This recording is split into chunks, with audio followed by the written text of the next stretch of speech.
Jadi orang yang punya nafsu mutmainnah itu begitu dia ingat, dulunya aku kayak itu juga. Berbuat maksiat itu rami, berbuat taat itu payah, dulunya kayak itu juga. Nah setelah itu dia sadar bahwa dia bisa seperti sekarang, manis berbuat taat, pahit berbuat maksiat. Nah dia sadar bahwa itu dia dapatkan sesudah perjuangan yang panjang.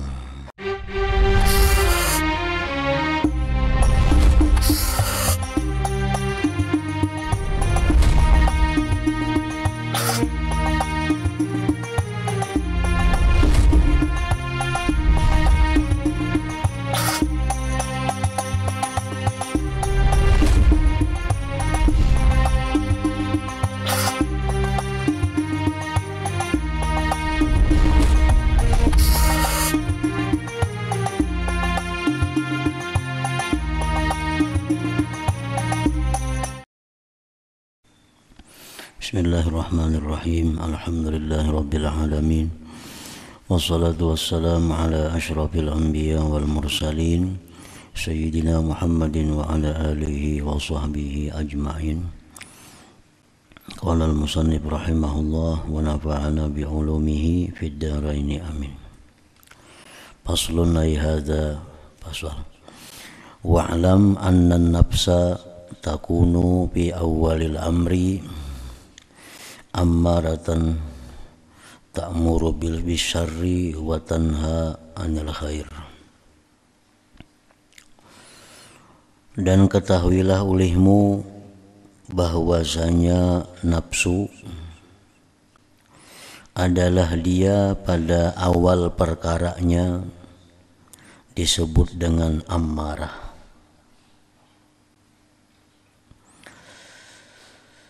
Nafsu yang dibawa lahir oleh manusia ke dalam dunia ini adalah nafsu ammarah.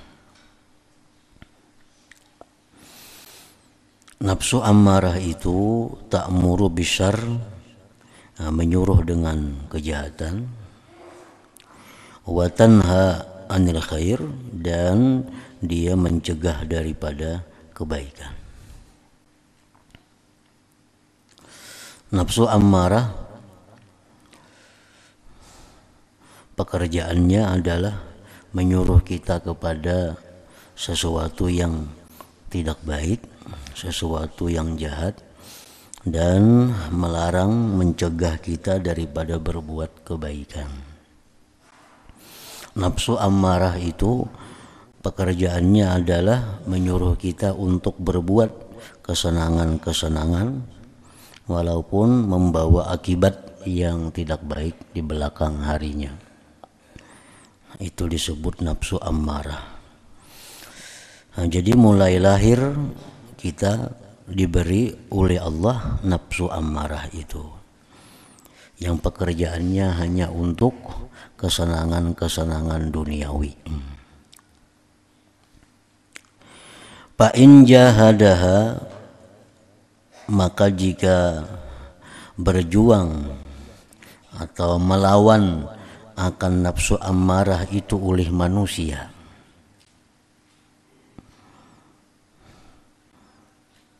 wasabara, dan sabar manusia itu ala mukhalafati hawaha, atas menyalahi yang diinginkan oleh nafsu ammarah,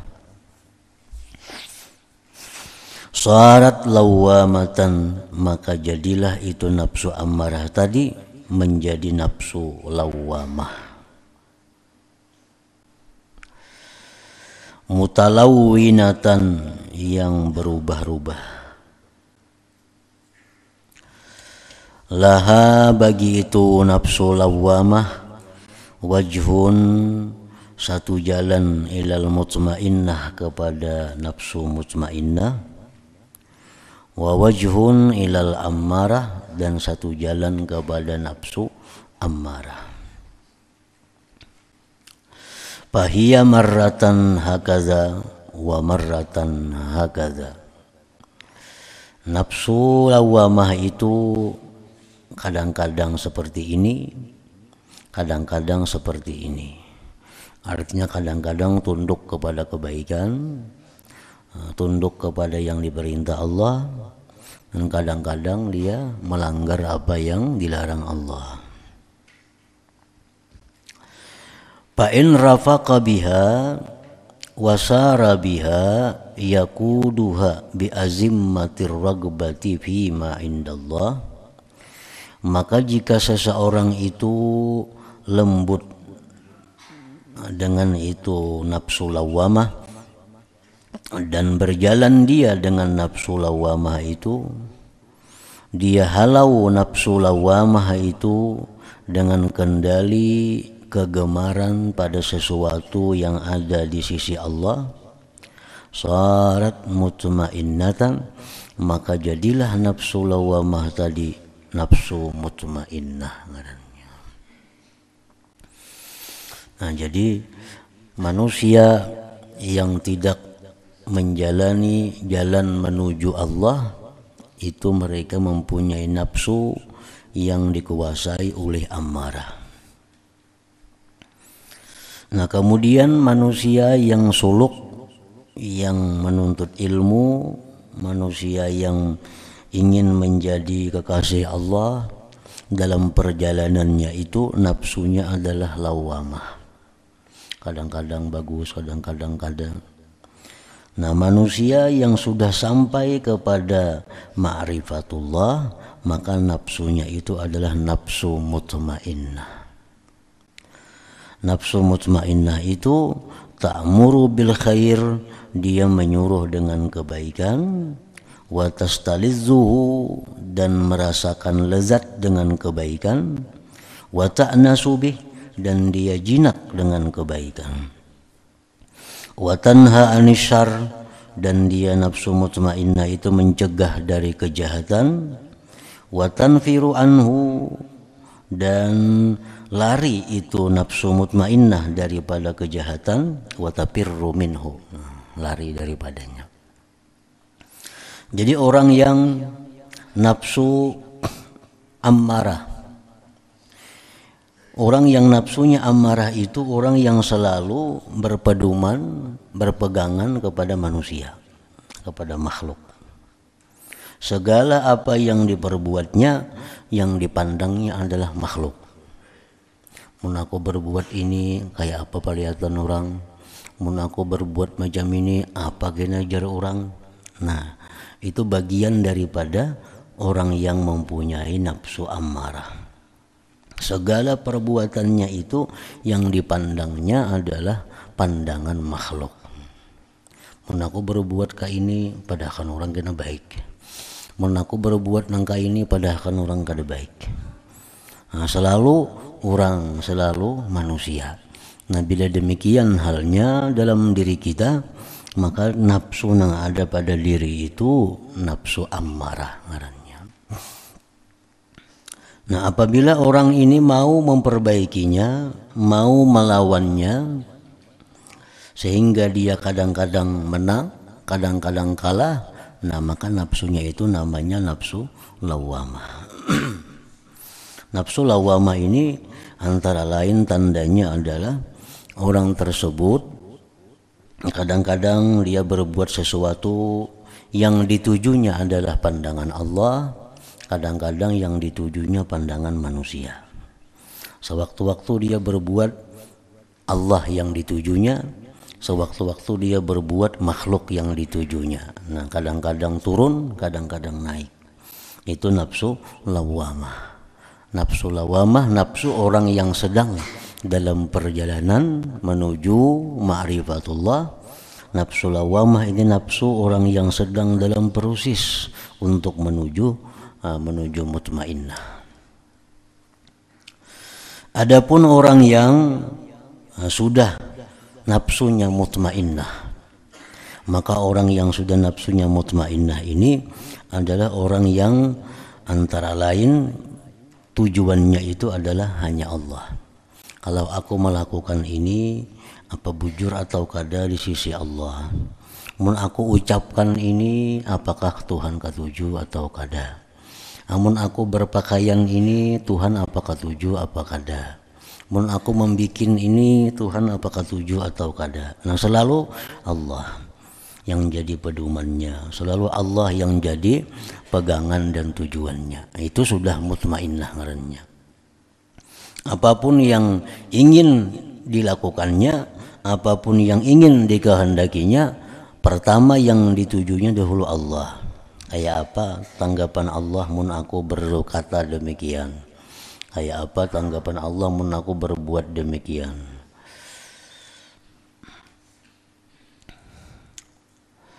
Nah itu kalau sudah nafsunya mutmainnah. Dan perjalanan nafsu dari ammarah menuju mutmainnah itu adalah perjalanan yang jauh. Artinya kada mudah. Orang yang nafsunya ammarah ingin merubah menjadi nafsu mutmainnah, itu perjalanan yang panjang, yang diperlukan riyadhah, diperlukan latihan-latihan, diperlukan kesungguhan-kesungguhannya. Wasahibun nafsil mutmainnah, orang yang mempunyai nafsu mutmainnah, ya'zumu ta'ajjubuhu minan nas bi'i'radihim 'anit ta'ati ma'a ma fiha minar rawhi wal unsi wal lazzati wa fi iqbalihim 'alal ma'asi wasyahawati ma'a ma fiha minal ghammi wal wahsyati wal mararati. Orang yang mempunyai nafsu mutmainnah, dia sangat heran terhadap manusia, yang manusia itu berpaling daripada taat. Padahal dalam taat itu ada kelapangan, ada kejinakan, ada kelezatan.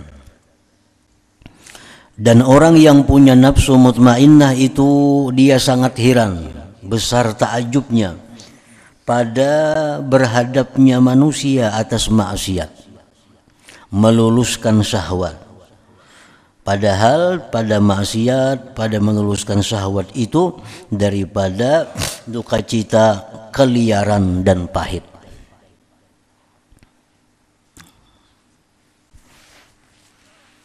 Nah, jadi orang yang sudah punya nafsu mutmainnah itu inya aneh kalau melihat manusia itu kada taat. Padahal taat itu penuh dengan kenikmatan, taat itu penuh dengan kelapangan. Dan dia sangat aneh melihat manusia yang melakukan maksiat. Padahal pada maksiat itu ada kegelapan, ada duka cita, ada pahit dan lainnya. Wa yahsabu annahum yajidun wa yazukun fil amrain mithla ma yajid wa yazuk.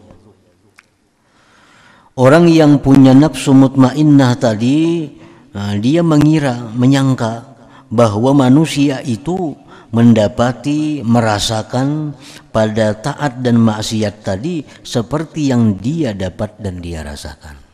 Nah, jadi orang yang punya nafsu mutmainnah itu dia menyangka orang sepertinya. Berbuat taat nyaman, berbuat maksiat itu takut, berbuat maksiat itu duka cita.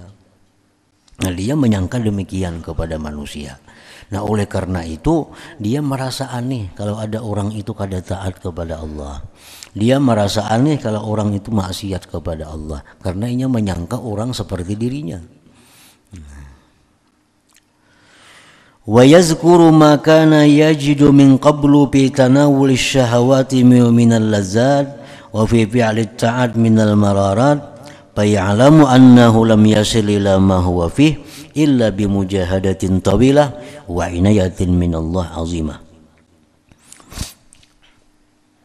Dan ingat, orang yang punya nafsu mutmainnah tadi, sesuatu yang dahulu dia rasakan dari sebelumnya pada mencapai syahwat dari kelezatan, berbuat taat daripada yang kepahitan, maka dia sadar, dia tahu bahwa dia tidak sampai kepada keadaan yang adalah dia pada keadaan itu, melainkan dengan perjuangan yang panjang dan pertolongan yang besar dari Allah Subhanahu wa ta'ala.